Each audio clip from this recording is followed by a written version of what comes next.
एक गंधर्व था, नाम था उसका पुष्पदंत गंधर्व। ये पुष्पदंत गंधर्व देवराज इंद्र की सभा में भजन गाता था, बड़ा सुंदर भजन। जैसे अप्सराओं का नृत्य इंद्र को पसंद था, ठीक उसी प्रकार इस पुष्पदंत गंधर्व का भजन इंद्र को बड़ा मनमोहक लगता था। लेकिन ये जो पुष्पदंत गंधर्व थे ये महादेव के भक्त थे। भजन गाने से पहले ये भोलेनाथ का भजन गाते थे देवराज इंद्र की सभा में। एक दिन इंद्र ने कहा, तुम मेरी सभा में गाते और भोलेनाथ का भजन गाते हो, उनका मत गाया करो। गंधर्व ने कहा, नहीं मेरे इष्ट मेरे महादेव, मैं उनके भजन के बिना किसी भजन की शुरुआत नहीं करता। इंद्र ने कहा, ठीक है गा लो, लेकिन पहले मेरा गाया करो, मेरे बारे में कुछ कहा करो। लेकिन पुष्पदंत ने जब मना कर दिया तो इंद्र ने कहा, भैया जैसी तेरी इच्छा। पुष्पदंत गंधर्व बड़े शिव भक्त। उसी समय एक चित्र केतु नाम के राजा थे, वो भी महादेव के भक्त थे। उन्होंने अपने राज्य में सुंदर एक पुष्प का उद्यान बना रखा था। उस पुष्प उद्यान में बड़े सुंदर सुंदर फूल खिलते थे। बिलपत्र के इतने वृक्ष वहां पर, केवल इसलिए ताकि वो चित्रकेतु राजा रोज बिलपत्र चुन करके, रोज अच्छे अच्छे सुगंधित फूल चुनकर भोलेनाथ की सेवा कर सके। वो भी महादेव का भक्त था। एक दिन चित्रगुप्त उड़ते हुए जा रहे थे, पुष्पदंत उड़ते हुए जा रहे थे, और जैसे उस वन के ऊपर से उड़े, उद्यान के ऊपर से उड़े, नीचे देखा अद्भुत सुगंध उस उद्यान से आ रही है।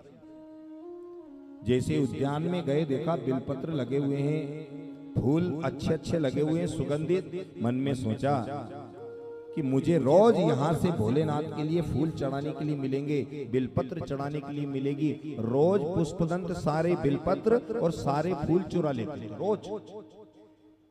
अब इधर चित्रगुप्त को पूजन में ना बिलपत्र मिल रही है, ना फूल मिल रहा है। आखिर मेरे वन के, मेरे उद्यान के बिल्वपत्र पुष्प कहाँ जा रहे हैं? सैनिकों से पूछा, सैनिक कहते, महाराज हम रोज चुनने जाते हैं फूल बिलपत्र, लेकिन पता नहीं कौन चुरा ले जाता है। राजा ने कहा, ठीक है कल लेकर आना, आज तो मेरी पूजन मैंने जैसे तैसे पूरी कर दी। पुष्पदंत रोज अदृश्य होने की शक्ति थी इनके पास, किसी को दिखाई नहीं देते थे। राजा ने बहुत पहरेदार लगा दिए, लेकिन ये तो अदृश्य थे, कब चले जाए कब चुरा लाए किसी को पता नहीं। राजा ने एक उपाय सोचा, ध्यान से सुनिएगा, बड़ी सुंदर कथा है। राजा चित्रकेतु ने उपाय सोचा, क्यों नहीं जो भगवान देवादिदेव महादेव को रोज मैं बिलपत्र चढ़ा रहा हूं, रोज जो फूल चढ़ा रहा हूं, अपने एक सेनापति को बुलाया। कहा, सेनापति ये सारे बिलपत्र ले जाओ जो मैंने अभी अभी भगवान को चढ़ाए और अब निर्माल्य हो गया।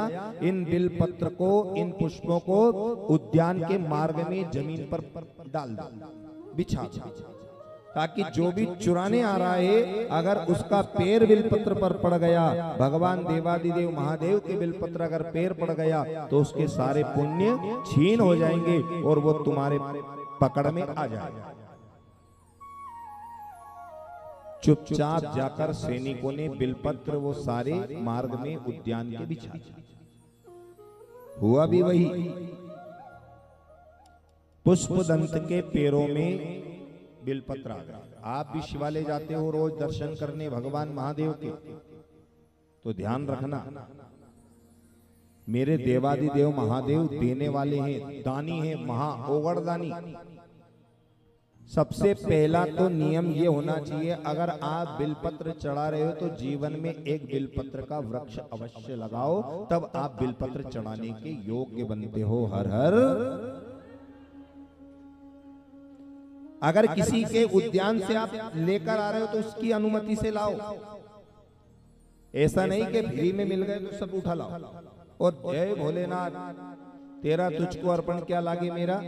बेचारा जिसने मेहनत करी, जिसने फूल लगाए, जिसने बिलपत्र लगाए, अगर आप उसकी अनुमति लोगे और अगर वो अनुमति दे देगा तो आपको पुष्प चढ़ाने का, बिलपत्र चढ़ाने का लाभ मिलेगा। लेकिन अगर आपको अनुमति नहीं मिल रही है तो आप चिंता मत करना, आप शिवालय में जाना। मेरे देवादिदेव महादेव वो देव हैं जो लोगों को देना जानते हैं। अगर आपको बिलपत्र नहीं मिल रही है तो भगवान के ऊपर जो बिलपत्र चढ़ी रहती है ना, इस संसार में केवल एक महादेव ही ऐसे हैं जिनके ऊपर चढ़ी हुई बेलपत्र धोकर आप फिर चढ़ा सकते हो। मेरे महादेव कभी रुष्ट नहीं होते हैं।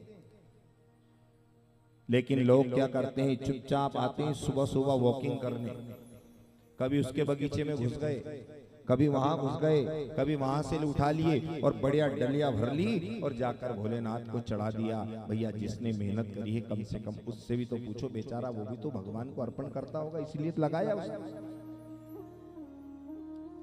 आप जब शिवालय जाएं कहीं पैरों में बिलपत्र ना आ जाए, इसका ध्यान रखना।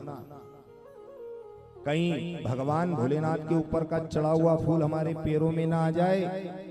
तो मंदिर जाएं तो नीचे देखकर चले और जो कचरा दिख जाए, जो फूल दिख जाए, जो बिलपत्र दिख जाए, उसको उठाकर एक कोने में अगर आप रख दोगे तो जीवन में विश्वास रखना, आपके जीवन से सारे कष्ट, सारे दुख, सारी तकलीफें मेरे भोलेनाथ भी उठाकर एक कोने में रख देंगे। बस आपको कचरा हटाना पड़ेगा।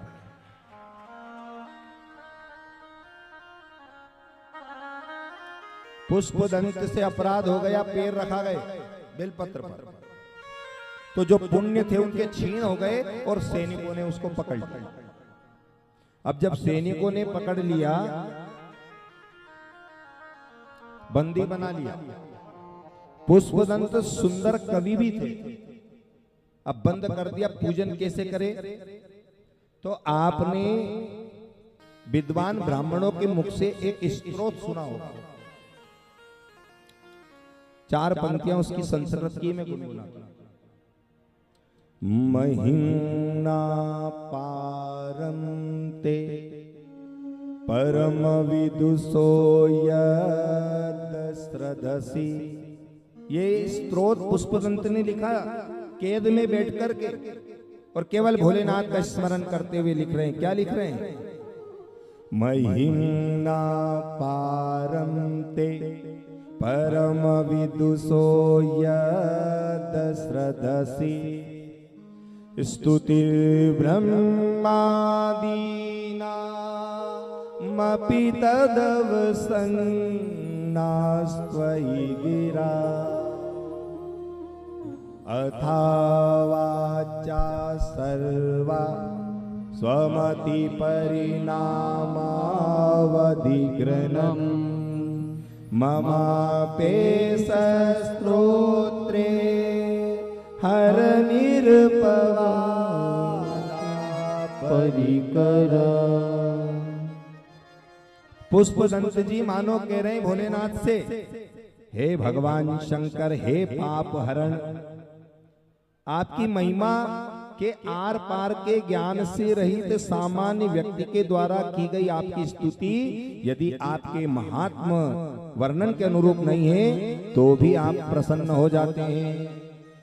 आगे कह रहे हैं पुष्पदंती, अतीता पंथानं तव च महिमा वाङ्मनसयो रतदव्यव्रत्यायं चकितमभिदत्ते श्रुतिरपि सकश्चास्तोतव्या कतिविध गुणाकर्षण वचा। जैसे ये स्तुति पुष्पदंत जी ने कैद में भगवान भोलेनाथ के लिए लिखी, मेरे देवादिदेव महादेव प्रसन्न हो गए। बोलो हर हर महादेव। और अंत में बड़ी सुंदर पंक्ति लिखी उन्होंने, क्या लिखी, अंत में उन्होंने लिखा, इस मंत्र का, इस स्तोत्र का जो व्यक्ति पाठ करता है ना, अगर गलती से जाने अनजाने में व्यक्ति से अगर कोई पाप हो जाए तो वो पाप व्यक्ति को मेरे भोलेनाथ उसको मुक्त कर देते हैं। बड़े बड़े विद्वान ब्राह्मण देवता इसका पाठ करते हैं, महिमन स्तोत्र बोलते हैं इसको। भोलेनाथ प्रसन्न होकर उसको वरदान देते हैं। राजा चित्रकेतु से कहते हैं ये मेरा भक्त है, और चित्रकेतु को भी दर्शन मिलता है और भगवान के भक्त पुष्पदंत को भी दर्शन मिलता है। जीवन में इस स्तोत्र का जो व्यक्ति पाठ करता है स्वयं पशुपतिनाथ उसको दर्शन देते। बोलो पशुपतिनाथ भगवान की जय।